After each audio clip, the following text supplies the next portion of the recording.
Hey there, fellow plant enthusiasts! Today, we are going to embark on a fascinating journey into the world of cacti. These spiky wonders have captivated the hearts of plant lovers all around the globe. But just like any other plant, there are some common mistakes that people make when caring for their cacti. Join me as we explore the 10 most common mistakes and learn how to avoid them to ensure our cacti thrive and bring joy to our living spaces. Starting off with mistake number 10, neglecting pest problems. While cacti are generally hardy and resilient, they are not immune to pests. Insects like mealybugs, spider mites, scale insects, and aphids can infest your cacti, causing significant damage if left unchecked. Regularly inspect your cacti for signs of pests and act promptly to prevent infestations from spreading. Look for tiny insects, webs, or sticky residue on the plant's surface. If you notice any of these signs, isolate the affected cactus to prevent the pests from spreading to other plants. Treating pest problems early is essential. Use appropriate insecticidal soaps or neem oil to target and eliminate the pests effectively. Be sure to follow the instructions on the product label and apply the treatment thoroughly to cover all affected areas. Mistake number 9 is mishandling your cacti spines. Those sharp spines are not just for show. They are there to protect the cactus from predators and reduce water loss. Always wear protective gloves when handling cacti and use tools like tongs or chopsticks to avoid touching the spines directly. Safety first. In case you accidentally get pricked by a spine, remove it carefully with tweezers and clean the area with mild soap and water to prevent infection. Teach others around you about the potential hazards of mishandling cacti to ensure everyone's safety. Coming in at number 8 is using the wrong fertilizer or over-fertilizing. Cacti require a fertilizer that is low in nitrogen and higher in phosphorus and potassium. Nitrogen promotes leafy growth, which is not what you want for your cacti. Instead, you want to encourage strong root development and vibrant blooms. Look for a balanced or specialized cactus fertilizer with an NPK ratio or nitrogen, phosphorus, and potassium ratio of around 277 or 176. This ensures your cacti receives the nutrients they need without excessive nitrogen. During the growing season, which typically falls in spring and summer, fertilize your cacti sparingly, about once a month.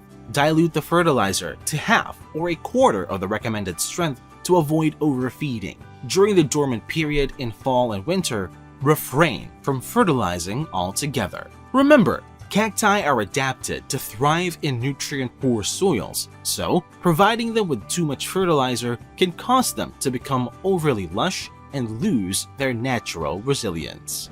Moving on to mistake number 7. Neglecting to repot your cacti when they overgrow their containers. Cacti need room to grow, and as they do, they can become root-bound in their current pots. Repot every few years to ensure healthy growth and give them the space they need to thrive. Cacti, like all plants, have a finite amount of space in their pots for their roots to grow. As they grow, they may become root-bound, where the roots fill up the available space in the pot and become cramped. Root-bound cacti can suffer from restricted growth, poor nutrient uptake, and water retention issues. To avoid these problems, it's essential to repot your cacti every 2 to 3 years, or when you notice signs of overcrowding. When repotting your cacti, choose a slightly larger pot that allows room for root growth. Use fresh, well-draining soil, and be gentle when handling the cactus to avoid damaging its roots or spines. Water the newly repotted cactus sparingly for the first few weeks to give it time to adjust to its new environment. Repotting not only gives your cacti the space they need, but also provides an opportunity to refresh the soil and remove any accumulated salts or minerals that may have built up over time. Mistake number 6 is overcrowding your cacti in one pot. While it may seem adorable to create a cactus arrangement with multiple plants, it can lead to competition for nutrients and sunlight. Give each cactus enough room to grow and shine individually. Each cactus is a work of art in its own right, and giving them space enhances their beauty and appeal. Coming in at number 5 is inadequate drainage. Proper drainage is crucial for cacti to avoid waterlogged roots. Always use pots with drainage holes and add a layer of gravel or small rocks at the bottom to facilitate drainage. One of the most common mistakes in cactus care is underestimating the importance of proper drainage. Cacti are adapted to survive in arid environments with infrequent but intense rainfall.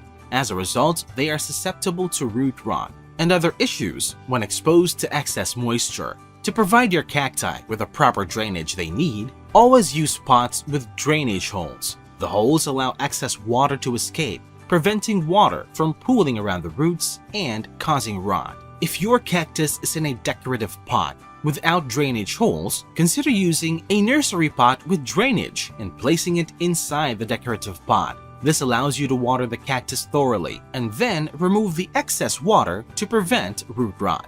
Remember, overwatering is one of the most common causes of cactus death. Proper drainage is essential to ensure your cacti stay healthy and thrive in their environment. Mistake number 4 is ignoring your cacti's temperature needs. Most cacti prefer warm temperatures during the growing season and cooler temperatures during their dormancy.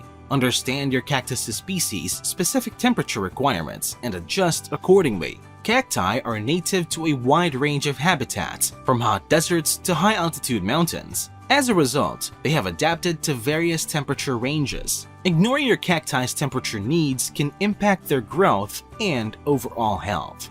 During the growing season, which typically falls in spring and summer, most cacti thrive in warm temperatures between 70 degrees Fahrenheit to 90 degrees Fahrenheit, or 21 degrees Celsius to 32 degrees Celsius. Some cacti, like the saguaro cactus or Carnegie gigantea, can withstand even hotter temperatures. However, as the temperatures start to drop in the fall and winter, many cacti enter a period of dormancy.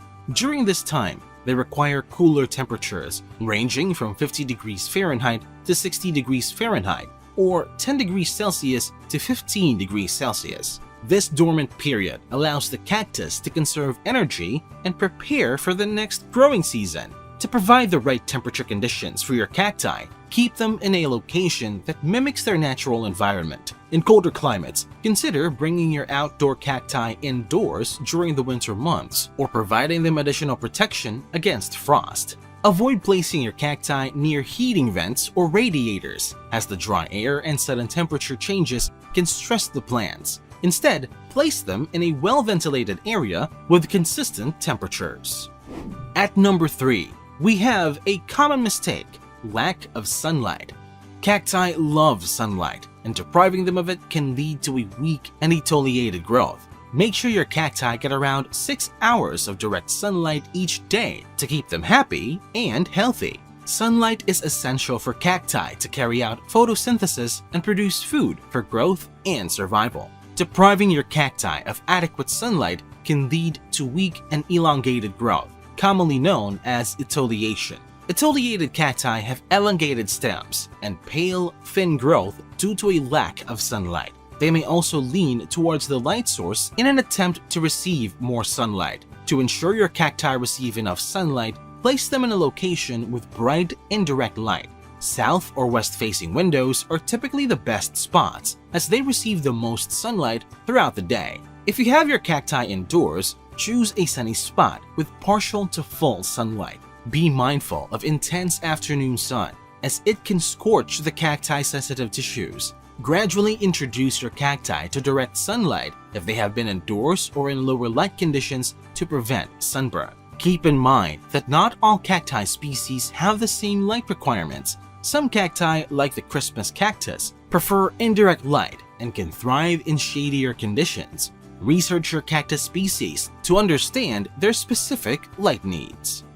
Mistake number 2 is using the wrong potting mix.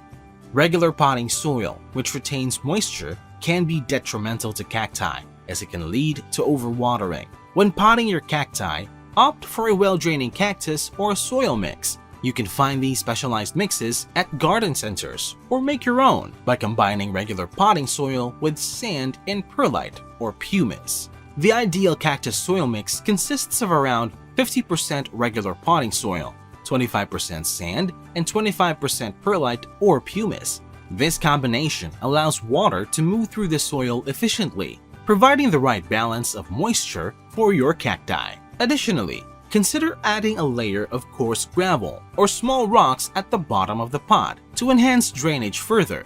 This helps prevent water from accumulating around the roots, reducing the risk of root rot. Remember that different cacti species may have slightly different soil requirements. Some cacti, like those from the Epiphyllum genus, prefer a slightly more moisture-retentive mix than desert cacti. Research the specific needs of your cactus species and adjust the potting mix accordingly. And finally, the number one mistake people make with cacti: overwatering. Overwatering is the most common and destructive mistake made when caring for cacti. Cacti are desert plants, and their natural habitat provides them with little water. They have adapted to survive in arid conditions with long periods of drought. When cacti are overwatered, their roots can become waterlogged, leading to root rot and other fungal issues. As the roots decay, the plant's ability to absorb water and nutrients is compromised, and the cactus may eventually die. To avoid overwatering your cacti, follow the soak and dry method.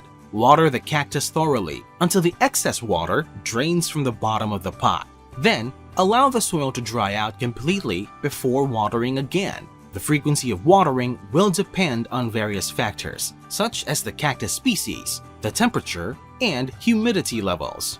During the growing season, which typically falls in spring and summer, cacti may require more frequent watering. As the temperature cools down in the fall and winter, reduce the frequency of watering to prevent overwatering during the dormant period. When in doubt, it's better to underwater your cacti than to